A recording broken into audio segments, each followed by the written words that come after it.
পাৰ্থপ্ৰতিম শইকীয়া চেনেলটোলৈ আপোনালোকক স্বাগতম। আপোনালোকলৈ এটা কৌতুক ভিডিঅ' আগবঢ়াইছোঁ। মন্টু, তুমি বসবাস কৰা চিটিখনৰ নাম কি? ছাৰ, মই বসবাস কৰা চিটিখনৰ নাম শান্তিপুৰ। পিছে বোপা লুমন, তুমি বসবাস কৰা চিটিখনৰ নাম কি? ছাৰ, মই বসবাস কৰা চিটিখনৰ ঐ ৰ ৰ ৰ ৰ কিটি নহয় চিটিহে। কিয় কিটি বুলি কৈছ? চিটি বুলি ক, চিটি। কিটি ছাৰ, কিটি এই মূৰ্খডাল। কিটি ৰহ, কাইলৈ তোৰ বাপেৰক কৈ আছোঁ মই। হেৰি নহয়, কথা এটাৰ কাৰণে আহিছিলোঁ। কওক।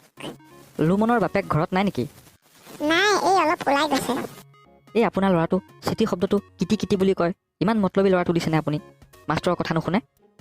চম্ভালিওক আৰু আপুনি দেই। সেইটো কথা, সেইটো আপুনি বেয়া পাব নালাগে বুজিছে। সি সৰু ল'ৰা যে, সেইকাৰণে তাৰ কেপা কিটি কম আছে, কেপা কিটি। কি যে হ'ব, মাকচোন চিটিটো আকৌ কিটি বুলিহে কয়। ক'ব লাগে কেপাচিটি, কৈছে কেপাকিটি। বাৰু যিয়ে হওক, বাপেককে লগ ধৰা যাওক। আই, বাপেকচোন দেখোন একেবাৰে ছুপাৰমেন। ক'ৰবালৈ যায় সকলো ডাঙৰীয়া? আপোনালোকৰ ঘৰৰ পৰাই আহিছোঁ। আপোনাৰ ল'ৰাটোৱে চিটি শব্দটো ক'ব নোৱাৰে, মতলবী কৰিয়ে নে ইচ্ছা কৰিয়ে নে কি নাজানো আৰু কিটি কিটি কয়। মাকক গৈ ক'লোঁ, মাকো সেই একেই। মাকে কৈছে বোলে তাৰ হেনো কেপা কিটি নাই। অহ' হয় নেকি? ধেত তেৰিকা, যি হ'ল আৰু দিয়ক। কথাটো এতিয়া আপুনি পাব্লিকিটি নকৰিব দেই, একেবাৰে পাব্লিকিটি নকৰিব কিন্তু। চব একে, বাপেক মাক পুতেক চব একে। সিহঁতে মানে কিটি নক'লে কথাই ক'ব নোৱাৰে। বাপেকেও এতিয়া পাব্লিচিটিটোক পাব্লিকিটি বুলিহে ক'লে।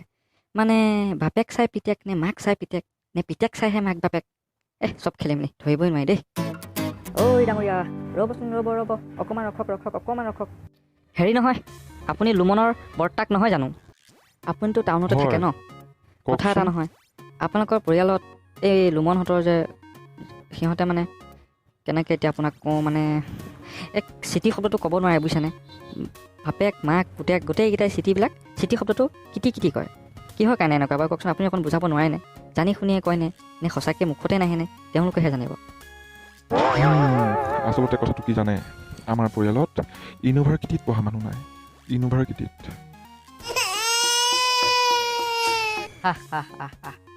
কিটিবা চাহিল, ময়ো যাওঁ।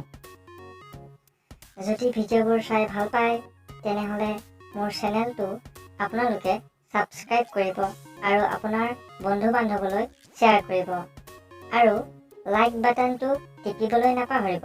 আপোনালোকৰ এটা লাইকে মোক বহু পৰিমাণে উৎসাহ যোগায়। ধন্যবাদ।